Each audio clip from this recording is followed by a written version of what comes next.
Welcome to Late Great Classics, a podcast where we talk all things classic cars. Whether it's the brilliant minds who came up with these cars, those who have brought the hobby to where it is today, those who currently work in the hobby, or those who are ushering the hobby in for the future generations to enjoy. My name is John Ruff, and I'm your host. This podcast is sponsored by Southeast Chevy Parts for 1955 to 1970 Chevy parts. Also, Push Button Creative Audio. We do audio branding for brands all across the country. Today, I am joined by someone I've known for a few years. I was honored that he interviewed me for a podcast a few years ago. It was so cool to be a part of it. He is a multi-award winning journalist, author, podcaster, JP Emerson. Thanks so much for being here, JP. Hey guys, how you doing? All right. How's everything on the west coast of Florida? It's hot. It's hot today. It is. It's mid 80s right now, so not toasty hot like it will be, but it's embarrassingly warm for anybody that is not in Florida. So we're going to take it. It got there quick, didn't it? It did. So we'll take it. From hurricane season to sweating season, I guess is the best way to put it. Yeah, I went on a classic car road trip a few weeks ago, and we went through just Central Florida, North Central Florida, Northeast Florida, and it was so cold. It was freezing, and of course the heater doesn't work, so I'm like multi-layered in the car, and now I need the air working. So you never know what you're gonna get. That's true. It's running right now here in the studio, so I can feel it blowing on me. So yeah, we'll take it. Same. So JP, please tell us your story. Where were you born? What was growing up like? How did you end up where you are today? Well, 7 years ago. No, I was actually born up north. I was born in Pennsylvania, and migrated basically all over the country, living in most states at one time or another. But of course, currently in Florida. Growing up, we did all the things kids do. Played sports and tried to stay out of trouble, mostly unsuccessfully. And but keywords trying, yeah, absolutely. And and of course, that's where the first love of cars came from. That was we got to see some cool ones at the time. And of course, we thought it was of the time. Of course, they were probably just used cars that we thought were cool back then. But, just as I said, migrated further down toward the South, spent some time up in the Carolinas, and ultimately ended up down here, currently owner and host of the JP Emerson show. We are fortunate to be syndicated, so we are all over the globe. We basically gave birth to ourselves. I was writing for the automotive magazines before COVID essentially shut all the print media down, for most of it anyway. And then was kind of left, now what do I do? Kind of have to make a living. And having interviewed and worked with most of the people in the automotive world, I just kind of reached out and said, hey, I'm thinking about doing this. And they said, yeah, let's do it. And of course, I knew nothing about it. It's completely different from writing, right, where you have to do all your homework up front and do all the fancy work on the backside.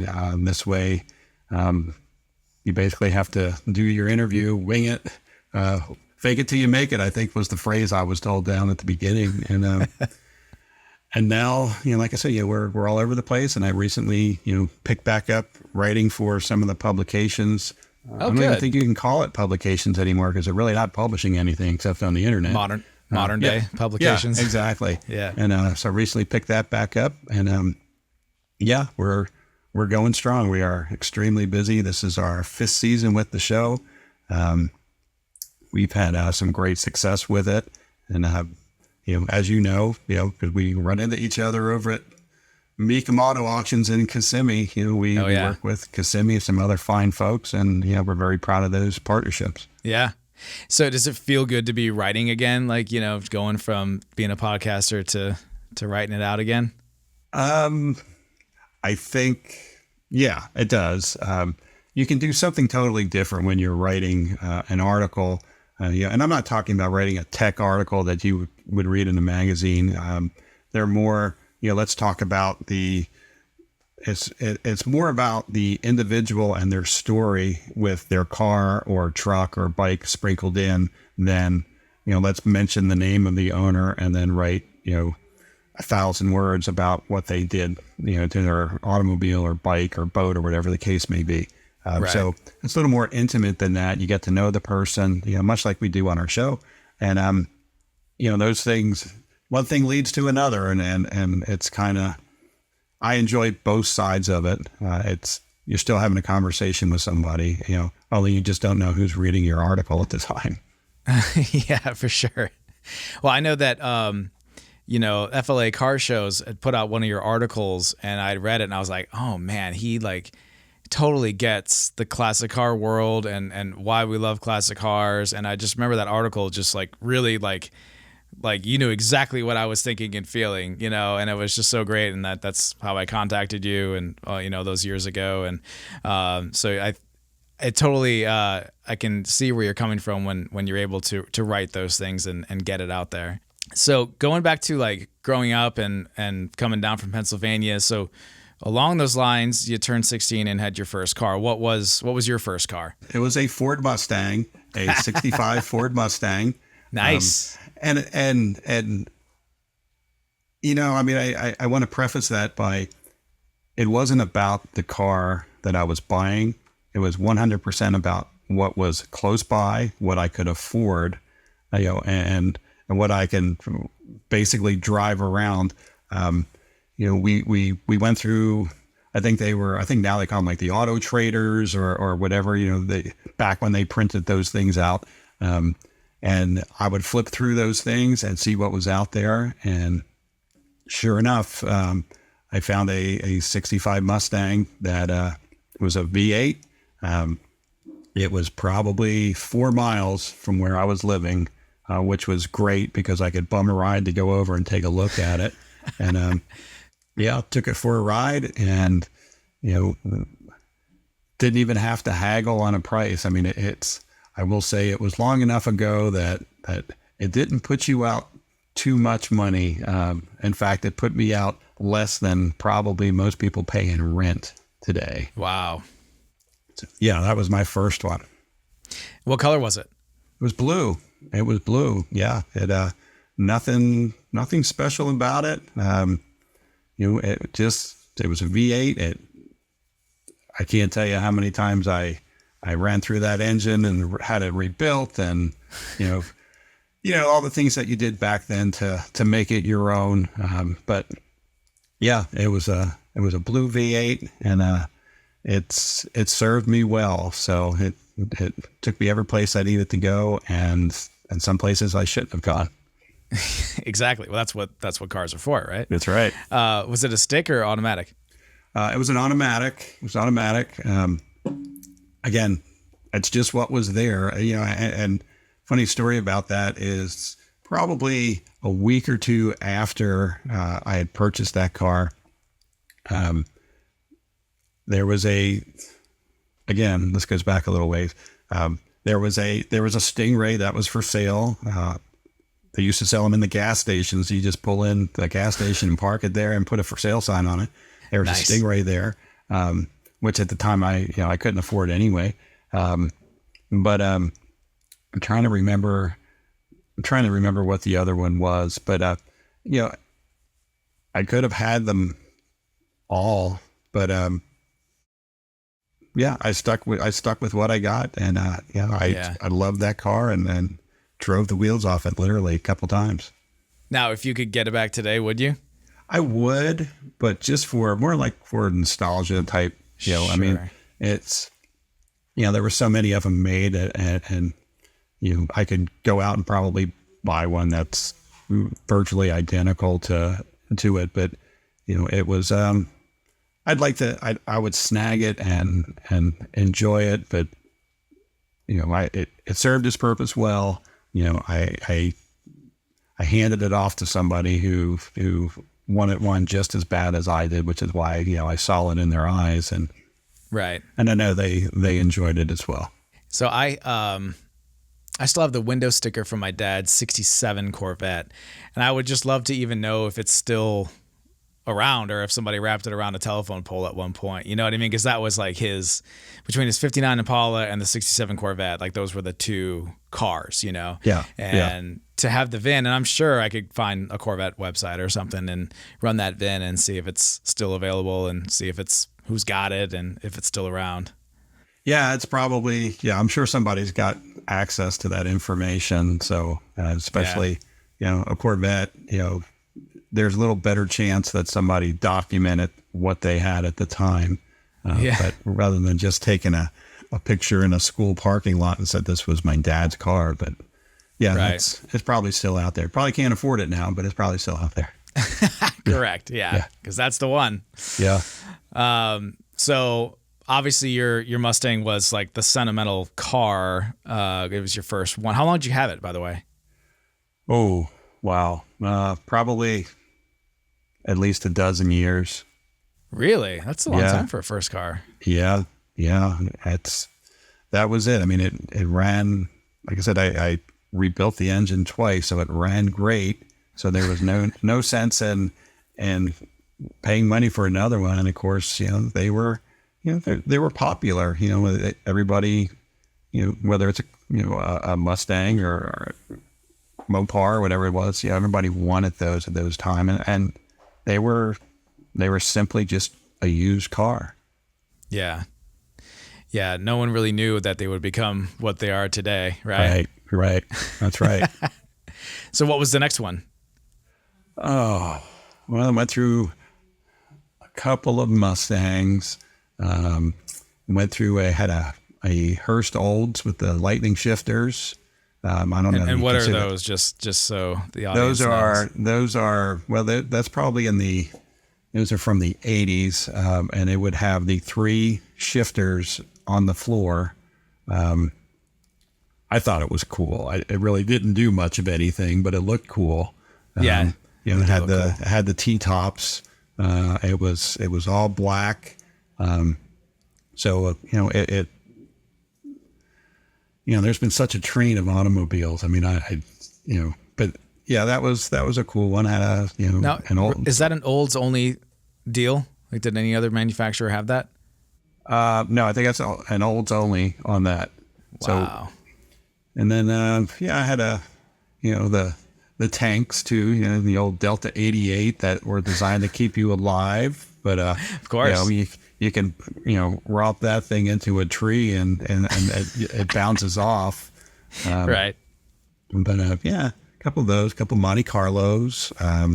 Gotta have them. I mean, it's literally they were like phones are today. You'd buy them, you'd run through them in a year or two, and then you'd get something else. That was what you did. That's what why spend the money on a new one? Well, I mean, who had the money for a new one? But when you can get those, and you were the cooler kid on the block if you had something like that. Speaking of the big cars and tanks and indestructible, do you have like a really good breakdown story? Somewhere along the line, something crazy happened. Not really a breakdown story. There is one. I was not driving. I was a passenger in a car with a friend of mine, and we were. In fact, it was in South Carolina, and we were coming back from the beach, like a weekend at the beach, and as it turns out, we went around the curve, and there was although it was summer, there was a school. The yellow lights that flash tell you to slow down. Mm-hmm. And of course, in that portion of South Carolina, they're just kind of waiting for you. And we came around the corner, and sure enough, his I call it a vintage radar detector. It did go off, but it wasn't until after the cop was past us that it notified us. So, so we actually pulled over, knowing full well that he was making a U-turn to pull us over, and Yeah, I think the statute of limitations is expired now, but I do recall that the individual that pulled us over asked us if we had a good time at the beach. We told them yes.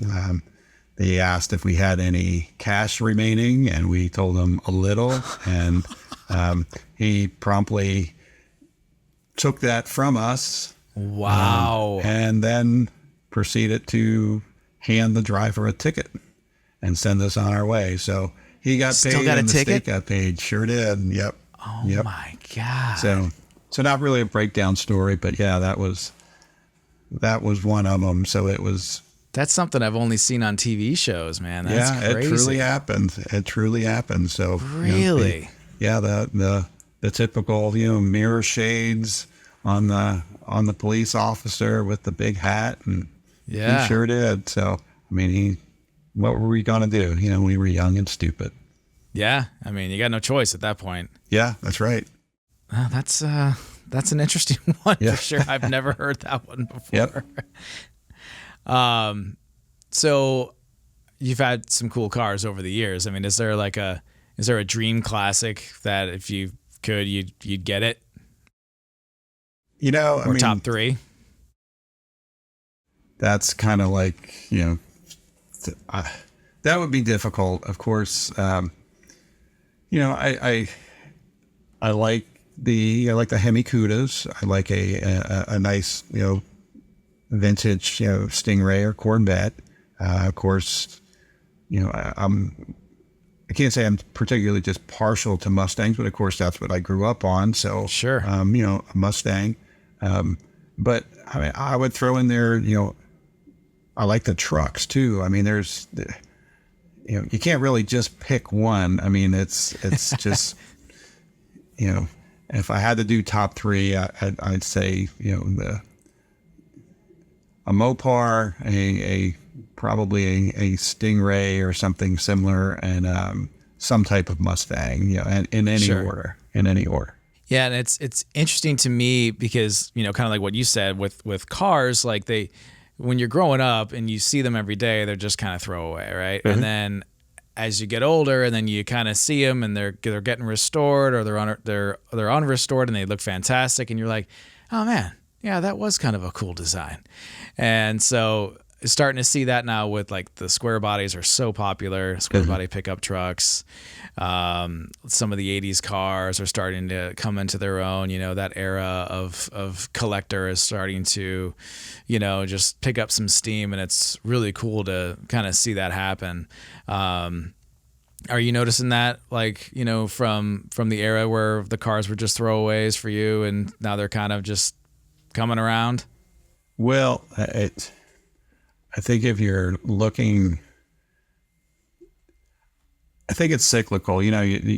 When the throwaway, we'll call them that, the throwaway vehicles or trucks, when the drivers get of age, 16, 18, 20 years old, they're looking for things that are probably close to 20 years old already, Yeah. So, I'd see a lot of like Nissans, and, they were called Datsuns way back when. Right. But you'd see those. You don't see. I see a lot of Fox body Mustangs. Yeah. The things that are, I guess, in relative terms, are affordable now. That's what you're seeing. And like I said, I think it comes in waves. So I think what you'll see is coming up is the Chargers and the Challengers, and to some extent the Mustangs, the Camaro. They stopped making the Camaro, but I think you'll start seeing those start rising again because they're out there, and that's what we're going to call it. The next generation will be looking at. When the trucks, I remember when trucks, if you couldn't buy a car, you bought a truck because you can always afford a truck. And now, I mean, it's now it's like the opposite. it's like buying a house. Right. Yeah. I just saw an Avalanche, so that would have been the early 2000s, with like super low miles. It sold more than it did brand new. Like I just saw the article come out today. Crazy. Yeah, I think we're into to see that as well with the used cars. I think they'll keep jumping up, and I think that's gonna affect all the collectors as well. But Yeah. I think that window. I'm not going to say it's closing, but I'm going to say it's getting a little skinnier because the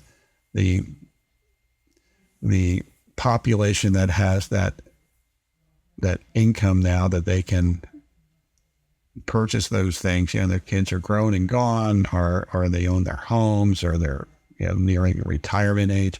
They have that income now that they can say, I always wanted these and could never afford it. So, that's what they're going to do. But it's, like I said, it's cyclical. That's what's happening. Yeah.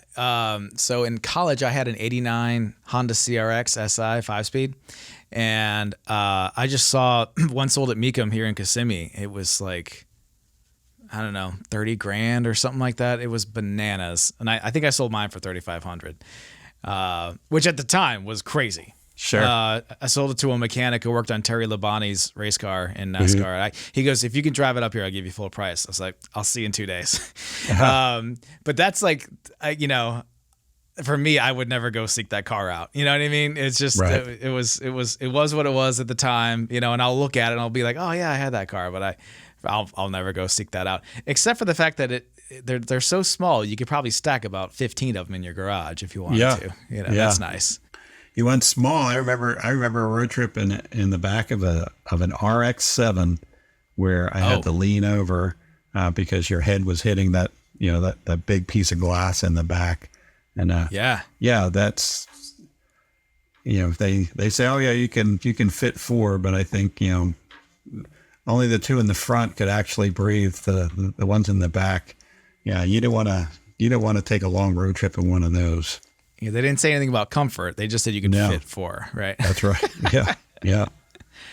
This is probably a tough one to answer, but like, is there a car that has that sound that's like unmistakable to you? That's just like, man, that is the best sounding car around. I don't know if I can just select one. I being one that you think about like a classic car, you like that nice sound of the cam, that loping sound. It doesn't have to sound like a NASCAR, but it has to sound like, okay, if I'm going to stomp on the go pedal, it's going to mean business, or at least it's going to sound like it means business. Right. So that, I think that's what I'm more geared to, but I can tell you that I thought it was that deep sound of a muscle car until I had, opportunities to experience like a McLaren or a Ford GT or, the new Corvette.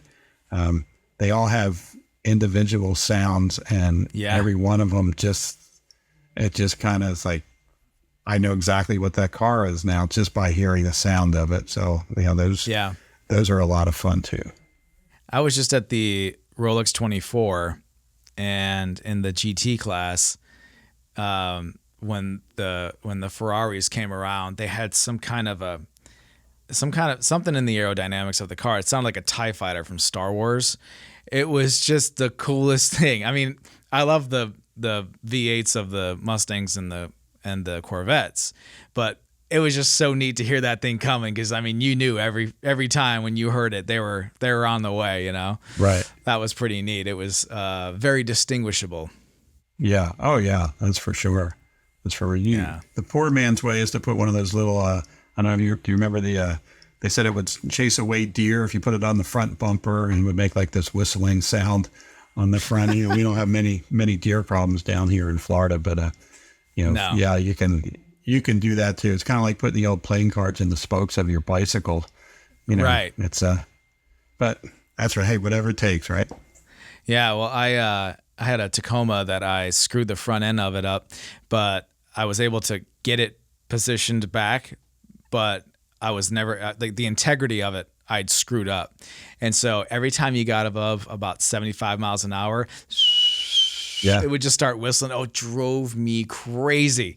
So, you know, I basically got that whistle thing that you're talking about for free because I screwed the car up. But yeah, that was a mess. Yeah. It drove me absolutely bonkers. Okay, so do you have an unpopular opinion about a car? Like, you know, the certain year of certain car that everybody loves and you're like, it's not that great. Well, that's kind of hard to say.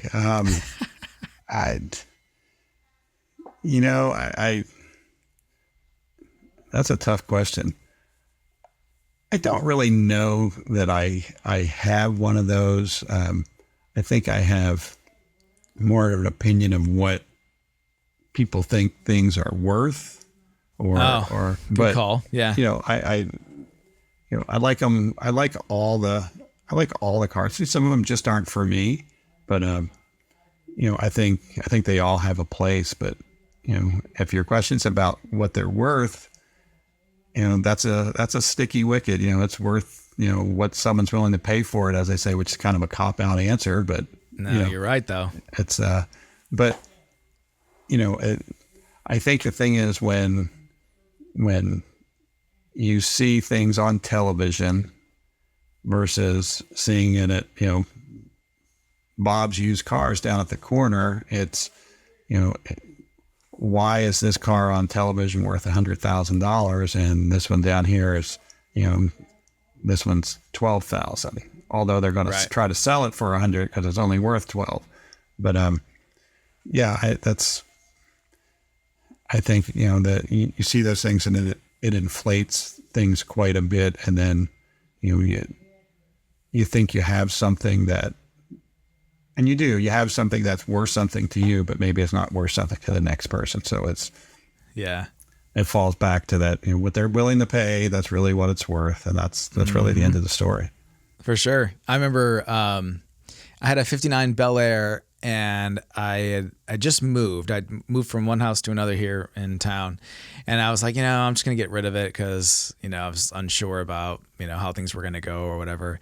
And so there was this guy and he was going to help me get it into Mecum because it was a last minute deal. And Mecum was like 3 weeks away or whatever. And so he's like, what do you want for it? And I was like, oh, I want X, but, you know, it's probably too much or whatever. And he goes, well, we all want too much money for these things. Mm-hmm. Yeah. And I was like, oh, yeah, that's a good point. That's a good point. Yeah. We do. I mean, rarely you get somebody being like, you know, I'm going to be realistic here and ask for X, but most of the time guys want, you know, through the moon money. Right. Sure. Yeah. Well, don't forget, oftentimes they're selling their memories, which is where their value is, not necessarily in the vehicle itself.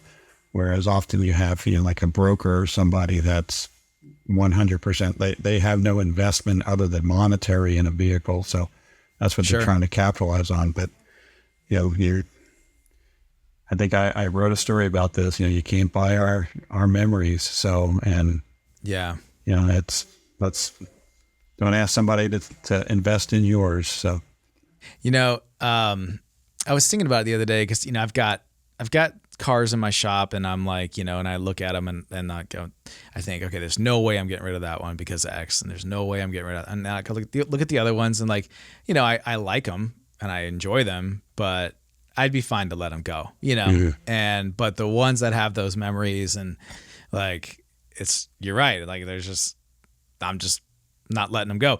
And Chip Foose offered to buy, my family's 59 Impala. I was at a car show in Disney Springs, like 15 years ago. And he was like, do you want to sell this car? And I was like, nope. And he looked at me like I was crazy.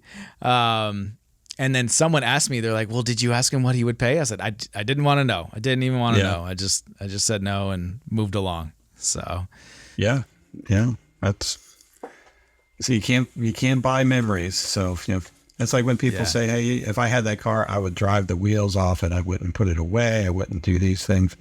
And, if you're driving this car, let's say you've got a Chevelle, and they'd say, okay, I would drive the wheels off that, but I can't replace it. Oh yeah, you can. There's a million of them out there. You can go buy another one. Yeah, but you can't buy this one. This is the one I worked on with my dad or my brother, or, was handed down. This, at the end of the day, people aren't paying for that. There's no monetary value in that form, but that's what makes it so hard to sell them sometimes. Right. No, exactly. 100%. So other than the value, like you said, so one car could sell for $100,000 on Mecum, and then everybody thinks that their car is worth somewhere around that. Are there any myths about classic cars that you'd like to clear up? I don't know necessarily about myths about classic cars. I think you hear all the time that it's, that first it was the hobby's dying, and then it's getting smaller, and then that the prices are, you're not going to get your return, and, it's going to be replaced by, the new offerings. And then of course, lately it's the electric vehicles and, right. But it's going to be what again, it comes down to what people are willing to do with it and what they're going to pay for it. I don't know that it's getting smaller. I think, again, the community is getting smaller for what we consider classic cars, because the next generation is going to consider them antiques. When I think of an antique, I'm thinking like a Model A. Right. That's so. That, and many of them are thinking of cars of the 50s and 60s of that mindset. Yeah, okay, they're antiques technically, but they're not interested in them. So I think the group that's going to be purchasing them is getting smaller. Yeah, it's interesting because I look at cars, of the 30s and 40s, and that was just never really my thing. I mean, I appreciate them for what they are, or even a Model T, that's really cool, and I love the history of it, but I'm not going to get in one and go down I-4 in Orlando. I can tell you that. Right. But at least something from the 50s, 60s, or whatever, you can put a modern powertrain in it, and you can go down I-4, or you can drive anywhere in the country. It's all modern stuff. So, it'll be interesting to see where the hobby goes. No one really knows, but I feel like education is probably the key. And you and I kind of talked about this on the podcast, when you interviewed me. I just would love to find a way to just bring more education to and make people think that it's, accessible. I just watched that movie Gran Turismo on Netflix, and it's about, the guy who basically wanted to make racing accessible to everyone. So he built a video game around it, and then one of the kids ended up driving in an actual race car because it was accessible. And I think that might be the key, I think at a grassroots level, you make it accessible. When you think of like a car show, a static car show, your local cruise nights, I'm sure everybody's seen them. You see people they'll be sitting around in a group. They ignore people that are coming up to look at their cars because it's their group is there sitting behind it. There's half a dozen people back there.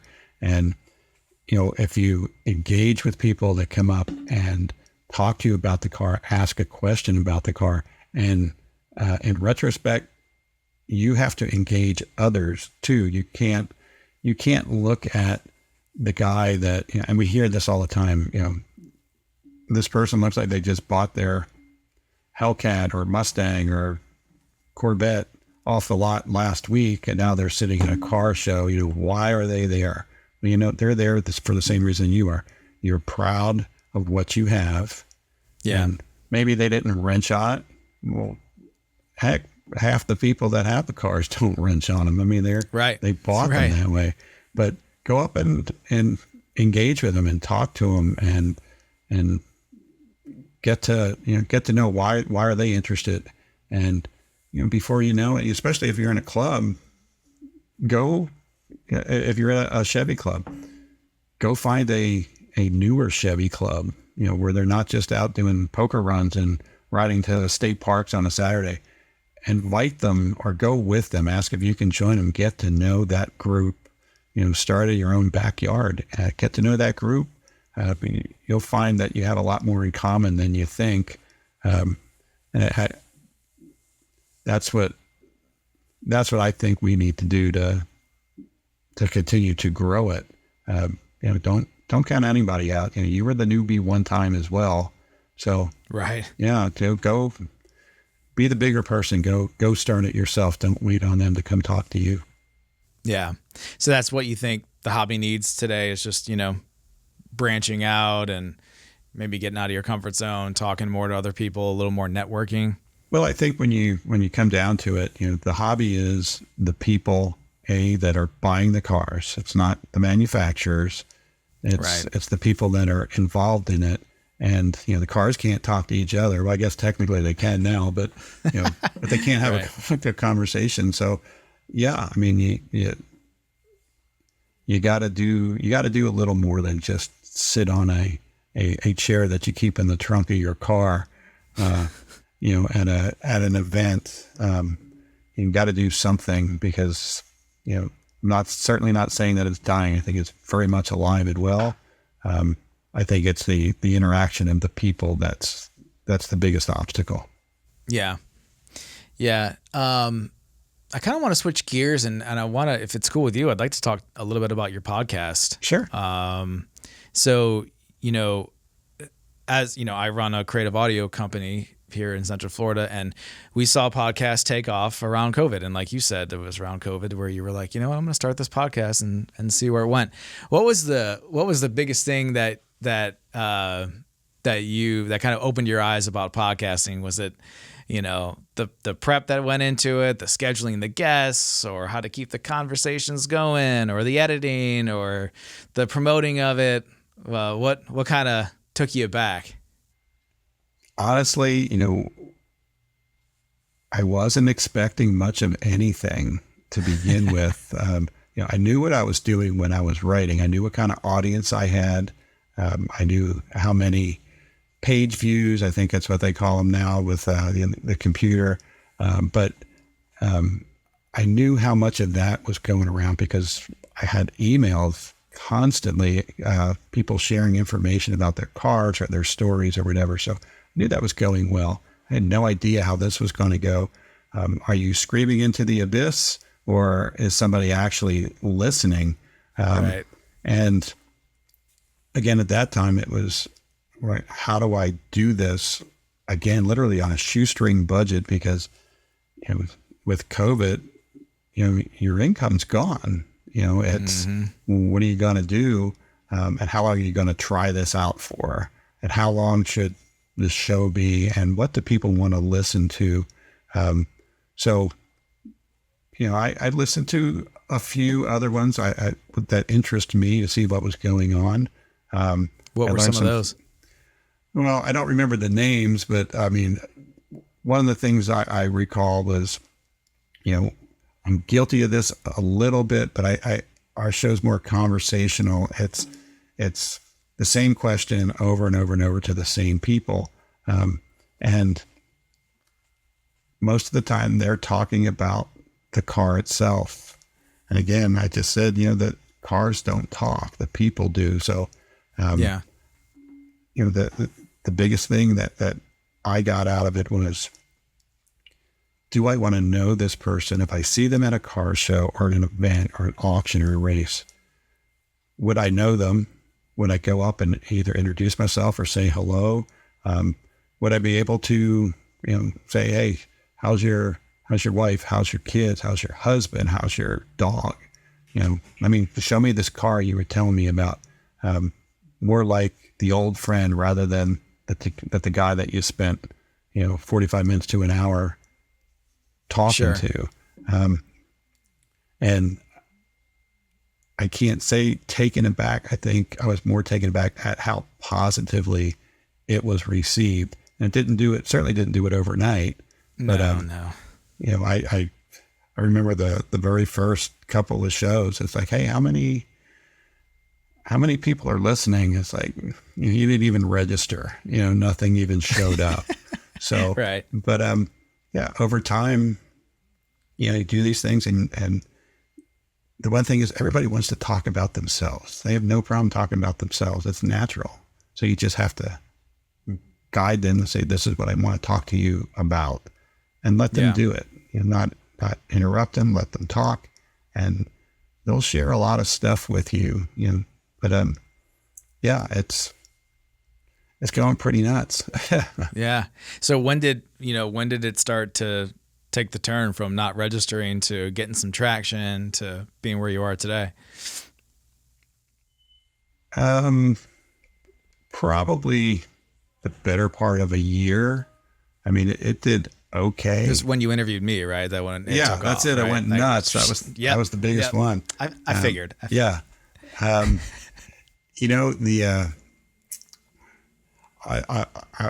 going to name drop here. It's not something I usually like to do, but before we had started this, I had done a story on Christy Lee, who was at the time with Garage Squad and of course a native, well, not native, a Florida girl. But so I had done a story, and that was the work I was doing was called Power Profiles, very similar to how I started the podcast. And so I had called her and said, hey, the story's done, and I let her read it, and she was happy with it. I said, but here's what's going on. We don't know how long COVID's going to go on. I said, well, I'm going to hold on to it for a little bit. She said, yeah, let's see what happens in a month or two. Because at the time we were like, is it going to run a month? Is it 2 months? Will it be gone? Right. But those things all have a shelf life. So it really wasn't happening. So I ended up sending her a message saying, hey, I'm thinking I'm going to run this on our website. Just, no publication, don't have anybody to run with it. And she said, yeah, that's cool. Let's do that. And let me know and send me a link. And we let it go. And I'd like to say it was all because of us, but I know it was all because of her. I said, hey, it's on there. We're getting a couple of reads. And of course, she shared it and promptly crashed our website. So, so naturally, when we started getting a little traction, I called her back and said, hey, here's what I'm doing. What do you think about this? And she said, yep, absolutely. Let's do it. Cool. And so, yeah, we had a great conversation. I remember it vividly because she did a very bad impersonation. She said she sounded like the Queen of England. But we did that, and we let that one run, and that one went nuts. And then, once you start getting some of the people recognize, you start getting other people that say, this is really legitimate. This is something that I want to be a part of. And, that really kicked it off. And again, I'm going to name drop one more time. I'm sorry, but, no, do it. Our very first show was with Ken Lingenfelter, who, I've known for quite a while. And, in fact, he was our first show. And as I've known him for years, I called him back and said, hey, how about doing our 100th show? And he said, yep, I'm all in. Let's do it. Nice. It just takes that one little nugget of people that say, hey, what's this all about? And, it kind of goes crazy from there. So that, I'm going to drop back to those two. Ken and Christy. So Ken was your 100th. What was Christy? What number was she? Oh, she was in the first year. Wow. I don't recall which one it was, but I know it was one of the firsts. I don't know, maybe half dozen, maybe dozen at the most. Oh, wow. Good way to start. So yeah. So, and again, I've been fortunate, because I worked with many of those people with the magazines. I knew them, I knew their phone numbers, I knew their emails, and just to say, hey, I'm doing this. And again, remember, time and place, it's most of them, COVID had shut down most of them as well. So, they were looking for outlets as well. So, but, yeah, I mean, we've had some really fun guests, and we've had some great people from all walks of life, from literally all over the world on our show that have just shared things. And, it's a great little outlet. Well, yeah. And then, of course, as your audience, as your interviewees grow, then so does your audience, because, you start to get that overseas audience and things like that. And, then you got like you said, a whole new world opens up. Yeah. Yeah, that's for sure. It never ceases to amaze me how many emails and messages that we get from people they'll share just a snippet of their story and say, hey, I'd love to share this with you. And we love them all. We can't possibly get to all of them and remain sane. So, but right. I mean, it's great. It's great to have those contacts and still keep in touch with those people. So who's on your roster for this season? Who do you got? Well, I can tell you who we have scheduled coming up. I'm taking a look. We have, of course, we do a lot with the drag racing as well. Of course, we have a great sponsor in Redline Oil. Nice. So NHRA drag racers. We've got Trevor Larkin coming up. This young lady will be on our show. It's her second time. She was on in her very first season. She ended up becoming the 2023 NHRA Rookie of the Year. Her name is Camry Caruso. She drives a pro stock car. Let's see.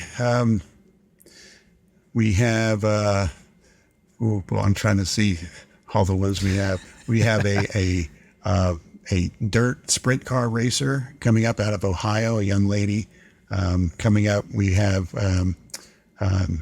from Maynard Racing. She is a top alcohol dragster driver coming up. I'm sure you've heard of the podcast, a great podcast called Cars Yeah. Yep. And I have been friends. In fact, I've known her and actually written some stuff for her. So Ginger, who has taken over Cars Yeah, she is scheduled. She's actually coming up in a couple of days, so we'll have her joining us.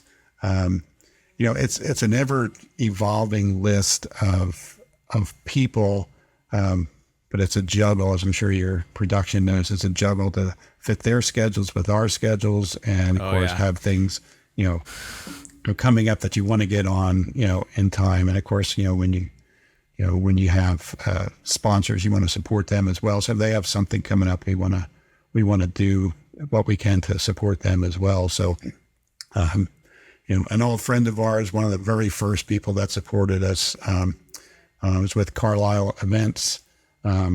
Mike Garland, who we've known for years, he'll be back on our show coming up. So unfortunately, we couldn't get him on prior to their show in Lakeland this year. But due to scheduling on our side, but he'll be coming back. I mean, you literally never know. As I'm talking to you, I'm looking at an email that just came in that, again, it's another female racer that popped up. She is in her rookie year. In fact, her first race will be at the Gator Nationals. And, there you go. So, and she's, we're in the process of working to get her scheduled, to get on, because we want to support them as well. Again, we want people, when you get to an event, a race or a show or something, people to go, I heard about you. I know a little bit about you, so they can connect with them, because they're not connecting with the cars. They're connecting with the people. Right. And if they're sitting in traffic to get to the Gator Nationals, they can listen to the entire podcast, because last right. time I went, I was there for about an hour just chilling on that 2-lane road. That's right. Trying to get into the Gator Nationals. You were lucky you were only there for an hour. Yeah. That's Make sure you hit a pit stop before you get there. That's all I got to say. Great story about the last time at the Gator Nationals. We've had this woman on, her and her sister, Erica Anders, was on our show not too long ago. And she had a great story about that 2-lane road. If you've ever been to the Gator Nationals, you know the road I'm talking about. If you're lucky enough to turn off the main road onto that 2-lane road or 3-lane road that, they have 1 lane going out, it takes you forever just to get to the parking lot. And we were sitting in traffic, and we were there probably, or we were scheduled to be there about 2 hours before, to do the things that we needed to do. And we saw a truck. We were probably 3/4 of a mile from the entrance to the gate. We saw a truck going by on the wrong way, and followed by a police motorcycle who was trying to pull him over. And we couldn't see it at the time, although we did see it happen. I guess they got him stopped before they can get in. And then they were sent on their way with an escort. As it turns out, it was Erica and her crew, and she was trying to get back for her preliminary time, and so they had to go the wrong way. So she got a police escort back, so she had passed us. So crazy stuff that you hear. Yeah, you got to get there somehow. That's right. So where can people find the JP Emerson Show? Well, we are virtually on every podcast platform known to man. The easiest way is to just visit our website, jpemerson.com. All you have to do is click on the tab. You can listen to all of our old shows. You can see we only put a few of up and coming that we're going to have. Once we make the announcement that they're coming to our show, then we'll put it on their show. But you can click on any episode. You can listen to it just by clicking on it on our site. But you can listen to Apple, Spotify, iHeart, Google, if they even do it anymore, Amazon. Does Google still do podcasts?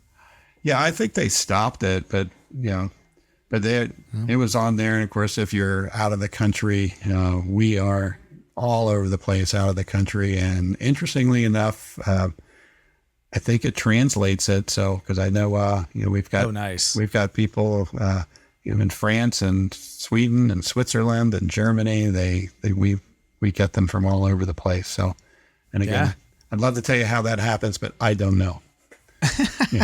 The internet's a weird place. Yeah, that's right. Well, JP, thank you so much for being on, and we really appreciate it. Absolutely. It's been a pleasure. It's always good seeing you. So, and wish you all the best with your show. So I know I'll be tuning in, probably not to listen to me, because I don't like listening to me, but I'll be tuning in. And but great stuff, man. Take care. Absolutely. We'll see you.